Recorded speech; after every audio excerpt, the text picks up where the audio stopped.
புதுப்பழனி பற்றி குட்டி முருகன் மாதிரியே இருக்காரு. அவர்கிட்டயே நம்ம கேட்கலாம். சொல்லுங்க கட்டி, புதுப்பழனியோட ஸ்பெஷல் என்ன? இந்த இந்த கோயிலோட ஸ்பெஷல் என்னன்னா, அவரோட பிறந்த நாள் அன்னைக்கு வைகாசி விசாகத்தன்னைக்கு சுவாமிக்கு வைகாசி விசாக அன்னைக்கு ராஜ அலங்காரத்தில் உள்ள முருகப்பெருமான் இருப்பார். ஓகே. அதாவது இந்த வருஷம் வைகாசி விசாகத்தன்னைக்கு காலையில் ஒரு அலங்காரம், ஒரு முத்தங்கி அலங்காரம், சாயந்தரம் ஒரு ராஜ அலங்காரம் முடிஞ்சதுக்கப்புறம் சாயந்தரம் முருகப்பெருமான் ராஜ அலங்காரத்தில் கோயில் சுற்றி வந்தார். அது மட்டும் இல்லாமல் வைகாசி கிருத்திகை அன்னைக்கு பட்டு பீதாம்பரம் உடம்பு ஃபுல்லாக பட்டுலேயே வச்சு வெள்ளியில் அடுக்கி தங்கத்தில் வச்சு அந்த மாதிரி ரெடி பண்ணி முருகப்பெருமான் ரதத்தில் இந்த புது மண்டபத்தை சுற்றி வருவார். அது மட்டும் இல்லாமல் சித்திரை மாதம் சித்திரகனி அன்னைக்கு பாதத்துல இருந்து நெஞ்சு வரைக்கும் ஃபுல்லாக பழங்கள் அடிக்கிறோம். சித்திரகனி அலங்காரம் அதாவது ஏன்னா மா பலா வாழை அந்த 3 வகையான பொருட்களையும் உள்ள கர்ப்ப கிரகத்துல 3 மட்டும்தான் அடிக்குவோம். வெளியில மட்டும்தான் இந்த ஆப்பிள், ஆரஞ்சு மீது எல்லாத்தையும் வெளியில் அடிக்கிறது. அது மட்டும் இல்லாம நவம்பர் மாதம், அதாவது நவம்பர் மாதத்தில் சூரசம்ஹாரம் நடக்கும். முருகப்பெருமானுக்கு சுவாமி எல்லா நாளும் தேரில் வருவார். கடைசி நாள் 6வது நாள் அன்னைக்கு மொத்தம் 6 நாள், 5 கட்டளை 6வது கட்டளை அன்னைக்கு சுப்பிரமணியர் ராஜ பிரம்மாண்ட அலங்காரத்தில் கையில் வேல் வச்சுக்கிட்டு அரக்கனை சம்ஹாரம் பண்ணுறதுக்காக வருவார். சம்ஹாரம் பண்ணுறவரப்ப மயில் மேலே ஏறி வந்திருப்பாரு. மயில் மேலே ஏறி அந்த கோஷத்தில் வரப்ப உள்ள இருந்து அழைச்சிட்டு போய் 4 சூரன், கஜமுகன், பானுகோபன், சிம்மமுகன், சூரபன்மன் இவங்க எல்லாத்தையும் அழைச்சதுக்கு அப்புறம் சேவல் கொடியும் மயில் கொடியும் எடுத்துட்டு உள்ள சுவாமிகிட்ட வேல் வச்சுட்டு சுவாமி பிரார்த்தனை பண்ணி அன்னையோட இரவு முடிஞ்சதுக்கப்புறம் இது காலை நேரமாக ஆரம்பிச்சு 9:30 to 10:30 அந்த நல்ல முகூர்த்தத்தில் வள்ளி தேவசேனா உடனவர் கல்யாண சுப்பிரமணியருக்கு ராஜ கல்யாண உற்சவம் முடிஞ்சோடனே சுவாமி இரவு கஜவாகனம் யானை வாகனத்துல ராஜ அலங்காரத்தோட சுத்தி வருவார். ஓகே. அது மட்டும் இல்லாம பங்குனி உத்திரம் அந்த மாதிரி ஸ்பெஷல் டேஸ்லாம் உள்ள ராஜ அலங்காரம். அதே மாதிரி வழக்கம் போல எல்லா நாட்களும் அபிஷேகம், அலங்காரம், தீபாராதனை. தைப்பூசத்தன்னைக்கு மொத்தம் 5 நாள் தைப்பூசம். முதல் நாள் காலையில கொடியேற்றிடுவோம்.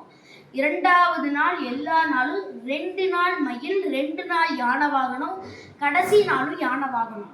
கடைசி நாள் அன்னைக்கு சுவாமி கல்யாணம் பண்ணிப்பாரு. கல்யாணம் பண்ண கோலத்திலேயே அப்படியே சுவாமி ஏற்றி வச்சு அப்படியே இந்த இடத்த அப்படியே ஒரு வாட்டி சுற்றி பலியெல்லாம் வச்சதுக்கப்புறம் சுவாமியை பிரார்த்தனை பண்ணி எல்லாத்தையும் உள்ள வச்சுருவாங்க. இது ஒரு 10 நாளைக்கு முன்னாடி ராஜ சுவாமி முன்னாடி வரத்துக்கு செங்கோலோட தான் வருவார். முதல் செங்கோல் வெள்ளியில மயூரத்துல செங்கோல். யாரு? முருகப்பெருமானுக்கு பிடித்த மயில். அடுத்து கிளியில வருவாரு, அடுத்து கொடியில வருவாரு, அடுத்து சேவல்ல வருவார். இந்த மாதிரி எல்லா கொடியிலும் வருவாரு. இங்க மேல இருக்க இந்த சும்ஹார வேலை தான் சம்ஹாரம் பண்ணுவாரு. எப்ப எந்த பூஜையா இருந்தாலும் தேர்ல ஏத்துறப்ப பிரம்மாண்ட ராஜலங்காரத்துல போறப்ப விநாயக பெருமானும் அஸ்திரதேவரும் பிரம்மாண்டமா வருவாங்க. தைப்பூசம், சுரம்ஹாரம் அந்த 6 நாட்களும் இந்த 5 நாட்களும் உள்ள சாலையில முருகப்பெருமான அழைச்சு ஆராதனை பண்ணி வேதிகாராஜனை அக்னிகாரியம் பண்ணுவாங்க. எல்லா வார செவ்வாய்க்கிழமையும் முருகப்பெருமானுக்கு கோ பூஜை பண்ணி, துளசி மாட பூஜை பண்ணி, சூரிய பூஜை பண்ணி, அம்பாளை வழிபட்டு சுவாமிக்கு நிவேதியெல்லாம் பண்ணி பூஜை பண்ணதுக்கப்புறம் இங்கே திரை போட்டுருவாங்க. உள்ள சுவாமிக்கு தீபாராதனை காட்டி எல்லாத்தையும் பிரச்சனை கொடுத்துருவாங்க. எல்லா நாளும் வழக்கம் போல பால் தேன் அபிஷேகம் தான். மற்ற நாள் அதாவது சார் நாங்கள் அபிஷேகம் கொடுக்கணும்னா 1200 ரூபாய், சார் நாங்கள் தேர் எடுக்கணும்னா 10,000 ரூபாய். அது மட்டும் இல்லாமல் சாப்பாடு செலவு உண்டு. சார் நாங்கள் தைப்பூசம் சூரசம்ஹாரத்துக்கெலாம் நாங்கள் பண்ணணும்னா அதுக்கு 10 நாளைக்கு முன்னாடி ஒரு போர்டு வைப்போம். அந்த போர்டை நீங்கள் படித்து பார்த்துட்டு அதில் தேவையான பொருட்கள் உங்கள்கிட்ட சொல்லிடுவாங்க. அந்த ஆஃபீஸில் நீங்கள் தேவையானதெல்லாம் ரெடி பண்ணிவிட்டு உங்கள் பேர் அதில் போட்டுருவாங்க. அன்னைக்கு நீங்கள் உங்கள் குடும்பம் எல்லாம் வந்ததுக்கப்புறம் சுவாமியை ஏற்றி வச்சு கோயிலை சுற்றி வந்துடும். ஓகே. தேங்காய் பழம் முத்தலப்பாக கொடுத்து பிரசாதம் கொடுத்துருவாங்க. அது மட்டும் இல்லாமல் இப்போ தினமும் அலங்காரத்துக்கு, அதாவது தேருக்கு போகிறவருக்கு வந்து அவர் வந்து 1972 முதல் அதாவது எப்படின்னா 6 வருஷத்துக்கு மொத்தம் 12 வருஷம் ஒரு கோயிலில் 6 வருஷம் முடிஞ்சிருச்சு. 6 வருஷத்துக்கு முன்னாடி முதல் காலத்தன்னைக்கு முதல் பூஜை ஆரம்பிக்கிறப்போ முருகப்பெருமான்ட்டு இதில் பித்தளையில் செம்பில் தகுடு வச்சு முருகப்பெருமான் உள்ளே நின்னார். அவருக்கு ஒரு கும்பா வச்சு கும்பாபிஷேகம் முடிக்கிறப்ப அவருக்கு ஒரு தீர்த்தம் வந்தது. அவர் தான் முதல்ல வந்தார். அதனால தான் அவர் சூரசம்ஹாரத்துக்கும் போகிறாரு. கல்யாண உற்சவத்துக்கு இவங்க 3 பேர் தான் போவாங்க. இவங்க வந்து தீராத ஒரு 5 வருஷத்துக்கு முன்னாடி இவங்கெல்லாம் வந்தாங்க.